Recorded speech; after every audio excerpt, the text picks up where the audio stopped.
पुष्पक विमान। मदन मोहन तरुण। तब चलते चलते उन्होंने कहा, हमारे पुराणों में तो पुष्पक विमान की भी चर्चा की गई है। इसका तात्पर्य तो यह हुआ कि हमारे पूर्वज हवाई जहाज पर चला करते थे। कहकर वे बहुत भद्दे ढंग से हंसने लगे। मैंने उनकी हंसी में साथ नहीं दिया। पूछना चाहा कि वे यदि विमान नहीं थे तो और क्या थे। पुष्पक विमान मात्र कुबेर के पास ही था, जो धन के स्वामी हैं। अन्य देवताओं में किसी के पास वायुयान नहीं थे। वे अपने अपने प्रशिक्षित वाहनों पर सवारी करते थे। विष्णु गरुड़ पर, देवराज इंद्र हाथी पर, शिव बैल पर, कार्तिक मोर पर, दुर्गा सिंह और सरस्वती हंस की सवारी करते थे। यदि कल्पना के ही वायुयान बनाने होते तो कम से कम विष्णु के लिए तो वायुयान की वे रचना कर ही सकते थे। यह रामायण में वर्णित पुष्पक विमान की उड़ान की प्रक्रिया का निकटस्थ चित्रण किया गया है और इससे आप अनुमान लगा सकते हैं कि इसमें सत्य कितना है और कल्पना की मात्रा कितनी है। ध्यातव्य है कि यह वही पुष्पक विमान है जो रावण ने कुबेर से छीन लिया था और उसकी मृत्यु के पश्चात यह विभीषण को प्राप्त हुआ और बाद में इसे पुनः कुबेर के पास भेज दिया गया। यह विमान विशाल और कई मंजिला था। इस पर राम, लक्ष्मण और सीता के साथ पूरी वानर सेना अयोध्या की यात्रा कर रही थी।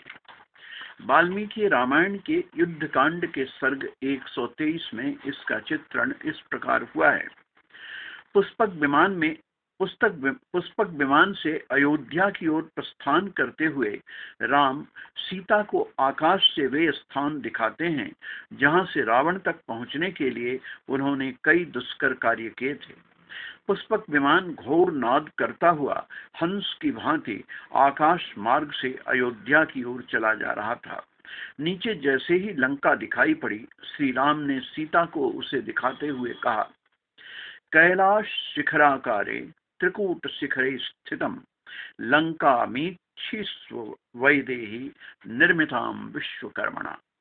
सीता, त्रिकूट पर्वत के विशाल श्रृंग पर कैलाशपुरी सी विश्वकर्मा के द्वारा निर्मित कैलाश शिखर की भांति शोभायमान लंका को देखो।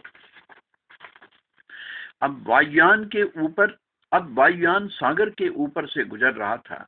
यहाँ नल नील द्वारा निर्मित विशाल पुल को दिखाते हुए राम ने सीता से कहा, एस सेतुर्मया बद्धः सागरे लवणार नवे तब हेतुर विशालाक्षी नल सेतु सुदुष्करा। विशाल लोचनों वाली सीता, देखो, यह खारे सागर में मेरा बंधवाया हुआ पुल है जो नल सेतु के नाम से प्रसिद्ध है। देवी, तुम्हारे लिए ही यह दुष्कर सेतु बांधा गया था। पश्य सागर मक्षोभ्यम वैदेही वरुणालयम अपारमिव गर्जंतम शंख शुक्ति समाकुलम। विदेह नंदिनी, इस अक्षोभ्य वर्णालय महासागर को देखो। यह अपार सा दिखलाई पड़ता है।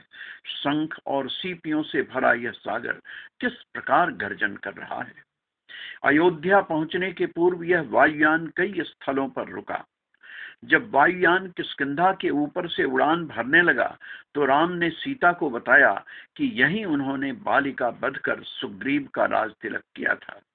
यह सुनकर सीता ने राम से अनुरोध किया कि वे वानर राज सुग्रीव की पत्नियों को भी अयोध्या ले चलें। सीता की इच्छा को पूर्ण करने के लिए वायुयान को किष्किंधा में उतारा गया। जब वानर राज की पत्नियां वायुयान पर सवार हो गईं, तो वह घोर नाद करता हुआ धीरे धीरे आकाश की ओर उठा और फिर उड़ान भरने लगा। यह वायुयान के पृथ्वी पर उतरने और फिर धीरे धीरे हवा में उठकर उड़ान भरने की प्रक्रिया का पूरा विवरण दिया गया है। यह किसी भी स्थिति में काल्पनिक चित्रण नहीं हो सकता। सैकड़ों सैकड़ों वर्षों तक यह देश बाहरी आक्रामकों के अधीन रहा, जिससे इसमें हीनता की ग्रंथि इस हद तक पैदा हुई कि यह अपने पूर्वजों की महान से महान उपलब्धियों को भी कपोल कल्पना मानता है और जो लोग इसमें आस्था रखते हैं उन्हें बहुत सरलता से अंध श्रद्धालु की संज्ञा दे देता है। इस प्रकार के आत्महीन प्राणी दया के पात्र हैं।